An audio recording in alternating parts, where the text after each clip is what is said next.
저는 오늘 따로 이렇게 자리를 만들어 놓은 것에 대해서 심히 유감입니다. 인사를 하려면 여러분들이 다 같이 하셔야 되는 것 아닙니까?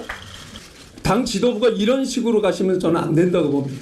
이게 어떻게 된 거냐면 민경욱 의원이 기존에 이제 자유한국당 의원이 새롭게 합류한 새보수당 의원들 나와서 좀 인사해 주세요라고 하니까 우리가 무슨 여기 흡수돼서 온 거냐, 같이 당대당 통합을 한 건데라고 정병국 새보수당 전 새보수당 의원이 거기에 대한 불만을 피력한 겁니다. 아직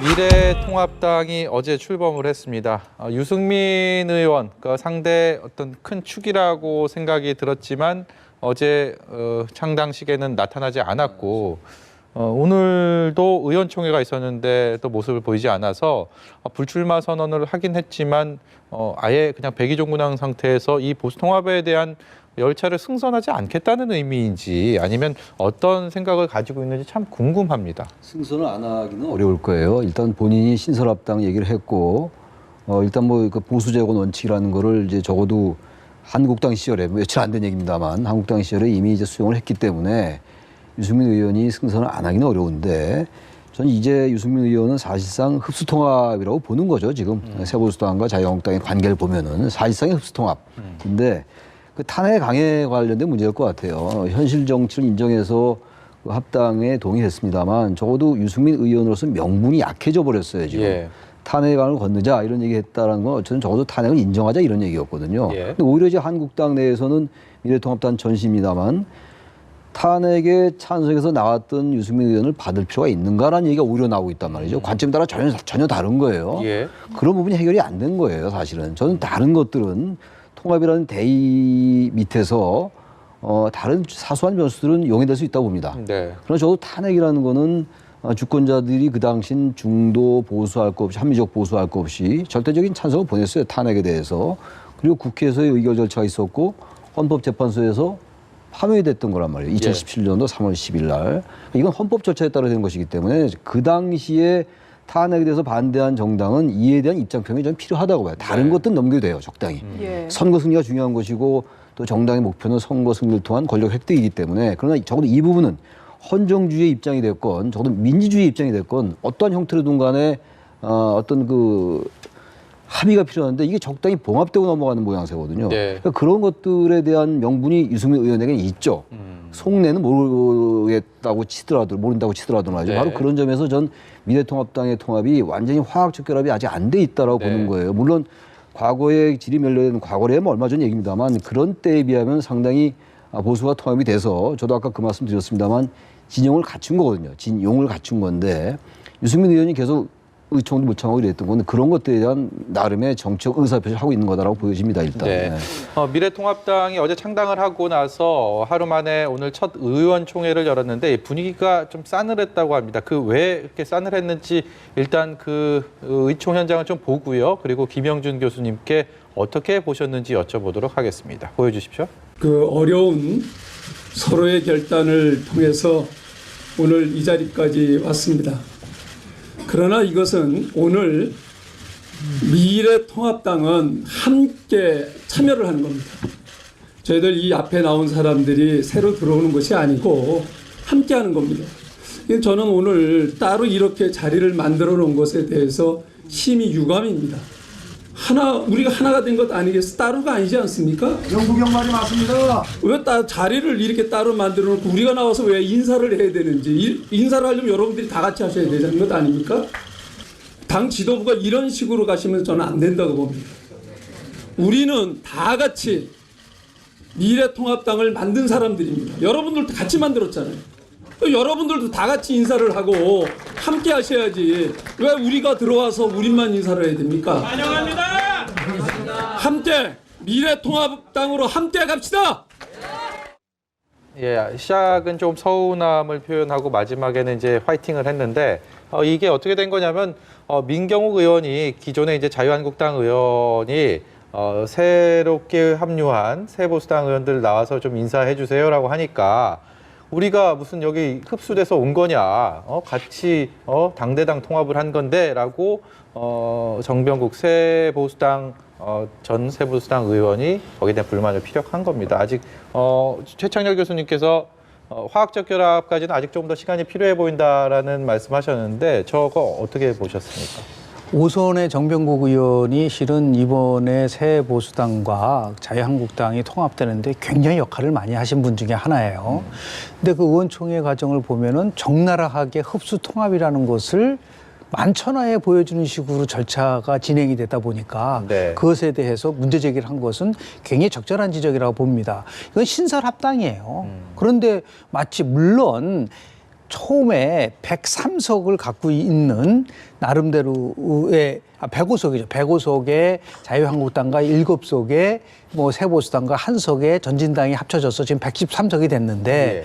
물론 규모는 크다고 하지만 내용상으로는 분명히 신설합당인 부분이 맞잖아요. 네. 근데 저런 식으로 진행을 하다 보니까 거기에 문제 제기를 한 것이 이것이 바로 유승민 의원이 왜 출범식이라든지 더 나아가서 이번 의총에 나오지 않느냐를 아주 상징적으로 보여준 것과 연관시킬 수 있는 부분인데요. 유승민 의원은 이렇게 저는 생각하고 있습니다. 지금 뭐 통합이 됐지만 자유한국당이 통합되기 전에 TK 지역이요. 대구 경북에서 전부 다 19명이 현역 의원이 있었습니다. 네. 그중에서도 정종섭 의원 한 사람만 실은 불출마 선언했어요. 오늘 오늘 이제 추가로, 추가로 예. 했죠. 네. 그럼 두 사람밖에 안 되는 거잖아요. 유승민 의원까지 넣더라고요. 뭐 이제 통합하고 뭐 예. 지금 유승민 입장에서 봤을 때는 예. 그럼 그 19명 중에서 지금 2명만 불출마 선언을 했지만 지금 부산 같은 데는 11명이었지만 5명이 불출마 선언했어요. 네. 그러니까 유승민 의원 입장에서 봤을 때는 그겁니다.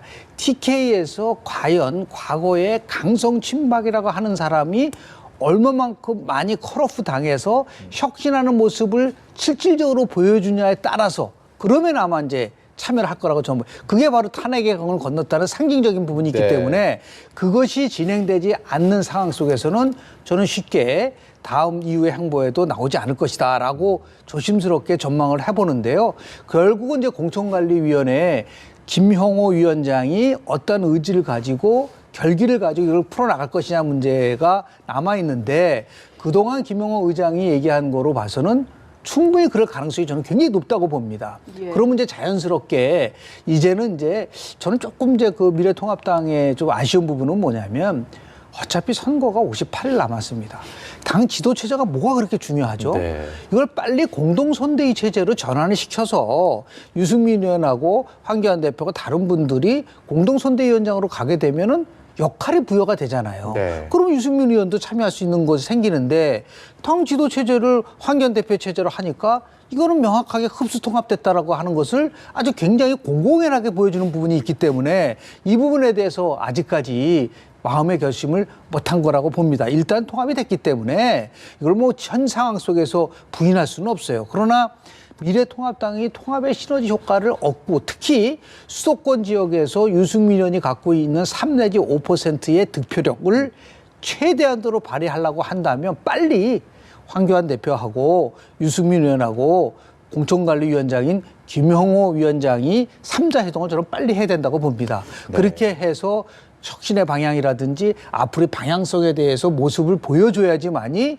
통합이 이제 최종적으로 활용정점이 돼서 한번 진보와 보수 간의 1대1 구도가 만들어질 수 있는데요. 지금은 약간 아직까지는 100%까지 통합이 되지는 않았다. 그런 면에서 봤을 때 조금 이번 주든 아니면 다음 주든 빨리 두 신당을 만든 축인 두 사람이 왜 못 만나느냐라는 것에 대해서 깊이 좀 보수 통합을 이루고 있는 많은 분들이 요구사항을 두 정치인이 결단을 내려야 될 거라고 저는 봅니다. 과거 취재 현장에서 느꼈던 그 보수 정당은 선거를 앞두거나 위기 상황일 때는 지도부가 외연을 확대하고 좀 더 강해지는 모습을 자주 봐왔는데 이번에는 좀 아닌 것 같습니다. 아니죠. 예. 80%까지는 왔죠. 그 새보수당이 만약에 나와서 분열됐다고 한다면, 그래서 제가 활용정점이라는 말을 쓰는 거죠. 그러니까 지금은 조금 나름대로 새보수당에서 지금 7분이 현역 의원이에요. 예. 이분들을 만약에 완전 경선해서 가져가라고 하면은 네. 그게 과연 통합 정신인가라고 하는 부분 속에서 문제제기가 있을 수가 있기 때문에 예. 이것을 포함해서 통합의 시너지를 극대화할 수 있는 방법에 대해서 지금 고민하는 것이지 네. 일단 통합의 강은 건넌 겁니다. 탄핵의 강이 아니라 통합의 강은 건넜지만 최종적으로 새로운 집도 졌어요. 예. 이제 개혁 보수의 길을 가는 핵심적 사항은 뭐냐면 그게 바로 혁신공천이라고 보는 것이죠. 이것이 이루어진다고 한다고 가시화된다고 한다면 뭐 내일부터 이제 실질적으로 영남권에 대한 면접이 시작이 되고 예. 그리고 이제 공천관리위원회에서 결심을 내리면 아마도 유승민 의원도 거기에 걸맞는 행동을 저는 할 거라고 저는 봅니다. 우선 2012년 그러니까 총선을 앞두고 2011년 말에 민주당하고 혁신과 통합이 합당한 일이 있습니다. 제가 그때 사무총장을 했는데 그때는 상층부의 통합이 아니라 문성근 전 대표가 국민의 명령을 해서 야권 통합 운동을 벌인 결과였습니다. 그래서 회원이 18만이 넘었을 때 통합이 가능하고 그때 시민사회와 노조와 같이 아래로부터의 통합이었고요. 그리고 그때는 제가 여기서도 몇 번 말씀드렸는데 손학규 대표가 민주당 대표셨는데 기득권을 다 내려놨습니다. 그래서 새 지도부의 임시 대표가 원혜영 의원이었어요. 그래서 그런 희생과 결단으로 지지율은 크게 올랐죠. 한 40% 가까이. 그런 일이 있습니다. 근데 이번 통합은 그런 아래로부터의 통합이라기보다는 상층부의 정치공학적 통합이고 사실은 개혁보수, 혁신보수의 기치를 내걸었다는 걸 국민들은 모르세요. 그냥 반문을 내건 거고 지금 단계에서는. 그리고 중요한 거는 우리 공화당 세력은 여전히 존재하고 또 장기표 선생의 시민단체도 탈퇴했습니다. 그렇기 때문에 도로 새누리당도 못된 부분 통합이 됐다. 근데 이에 대해서 언론이 되게 후하더라고요. 왜 이렇게 후하세요? 마지막에 그 말씀을 하시는 것 같은데, 예. 근본적으로 이제 한 세 가지 측면에서 볼 수가 있는데요. 첫 번째는 이 과연 분열이 어떻게 됐었느냐, 왜 됐었느냐에 대한 문제입니다. 이게 이제 과거의 야당들의 합전 연영이라든가 합당과는 좀 다른 거죠. 과거에는 일종의 이제 정치적 헤게모니에 대한 부분이 컸습니다. 정치적 이익을 가져갈 것인가 말 것인가 이런 관점에서 분열이 되고 이런 사안이 많은데 이번 같은 경우에는 정치적 이유 때문에 분열이 됐었죠. 이게 이제 소위 말하는 박근혜 대통령의 탄핵 문제, 이 문제를 발미하면 내부에서 정치적 이해관계가 많이 엇갈렸기 때문에 그것이 과거의 야당의 분열과는 다른 어떤 그런 성격을 보여주는 것이고 예. 통합도 약간 성격이 좀 다르죠. 뭐냐 그러면 통합을 하게 되면은 대체적으로 정치적 이익에 따라서 통합을 합니다. 그래서 정치적 지분을 이야기하고 뭐 이렇게 됩니다만은 이번 경우 같은 경우에는 일종의 정치적 책임성이 많이 자고됐다. 과연 탄핵에 대한 이 부분을 책임을 누가 져야 될 것이냐 이런 문제가 크게 대두가 됐었지만은 그래도 이 보수 분열의 책임이 당신네들한테 있으니까 이 부분을 통합하지 않으면은 국민적 책임을 면치 못한다. 이런 어떤 책임성에 대한 문제가 크게 대두가 됐기 때문에 그것이 통합을 하게 된 결정적인 계기가 됐다. 이렇게 이제 해석을 할 수가 있죠. 네. 그러면 총선에서의 파괴력, 시너지, 보수 통합으로 인한 시너지 효과 이건 좀 어느 정도 있다고 보세요? 저는 뭐 상당히 많이 있을 거라고 봅니다. 왜냐 그러면은 지금 3년 만에 통합이 됐고 그 과정 3년 기간 동안 예열이 많이 됐었지 않습니까? 보수 통합이 돼야 된다. 그 보수 통합을 하게 되면은 소위 말해서 당신네들한테 표를 줄 수가 있다. 전통적 지지 기반층에서 그런 이야기 나왔죠.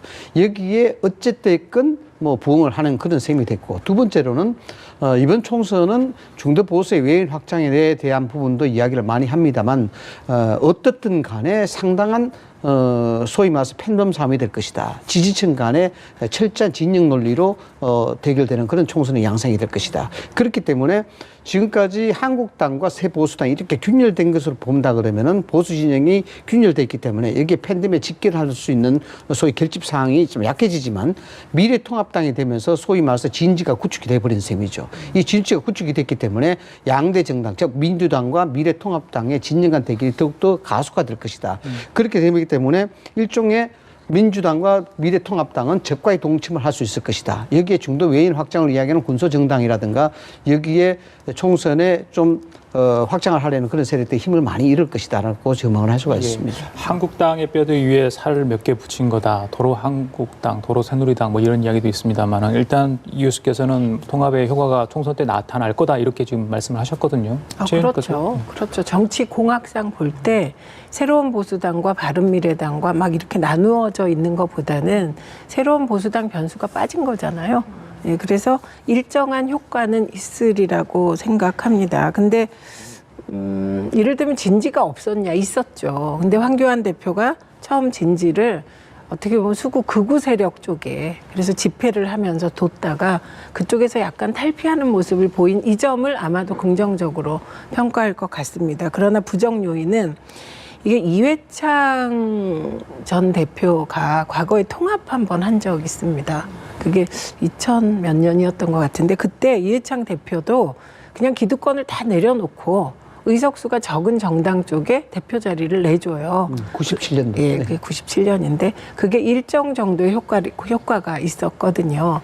그런데 지금의 통합은 어떻게 보면 황교안 대표가 좀 욕심쟁이로 보이는 거죠. 왜냐하면 사실 종로를 자꾸 험지라고 하는데 종로가 왜 험지입니까? 거기는 대통령이 되고 싶은 많은 정치인들이 출마하고 싶은 지역이죠.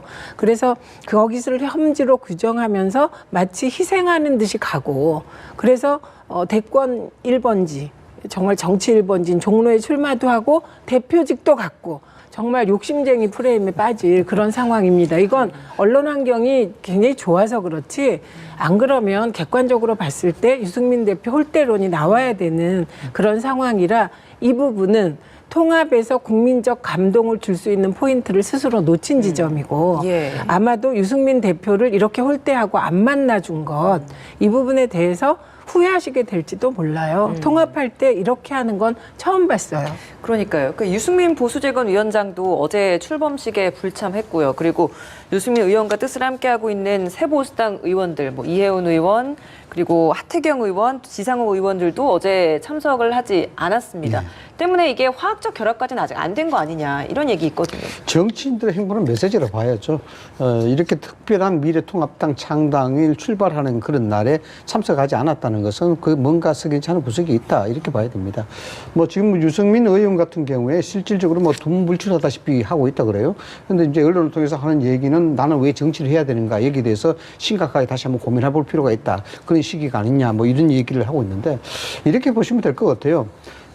뭐 본인의 어떤 진실, 그리고 순수성 이 부분에 대해서 지금 창당식에 나타나지 않는 것을 해석을 할 수가 있습니다만은 여기에 대해서 많은 고민이 있지 않겠습니까?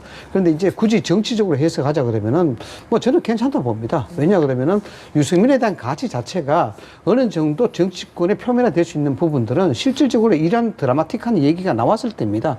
유승민을 손으로 불러들여야지 유승민 스스로 끌어 들어가면은 여기에 대해서 반감이 있을 수밖에 없는 것이죠. 근데 창당식에 왔다는 것은 결국 유승민 의원의 결단으로 실질적으로 통합이 이루어진 것 아니겠습니까? 그만큼 중요한 가치를 차지하는데 안 왔다는 것은 앞으로 이 부분에 대해서 많은 해결할 과제가 있고, 즉 유승민 의원은 말미암아 해결해야 될 점이 있다라고 이제 이야기가 되는 것이죠. 그래서 유승민 의원은 나름대로 혁신적 이미지를 그대로 가져갈 수 있는 부분이 있고, 나중에 문제가 있을 때 그 해결사로 역할을 할 수 있는 그런 충분한 그런 여지가 충분히 있다 이렇게 볼 수가 있는 겁니다. 더군다나 유승민 의원 같은 경우는 실질적으로 가장 존경하는 인물을 물으면은 항상 하는 얘기가 에드먼드 버크를 좋아한다 그래요. 이 77명대 보수 혁신론자 아니겠습니까? 이런 부분에 있어서 제가 좀 순수성을 이야기한다 그러면은 아무래도 우리 그 최 의원께서 지적하셨습니다만 한쪽이 많은 양보를 하는 것이 통합에 대한 전형적인 예인데 지금 한쪽이 많이 양보하지 않았었거든요.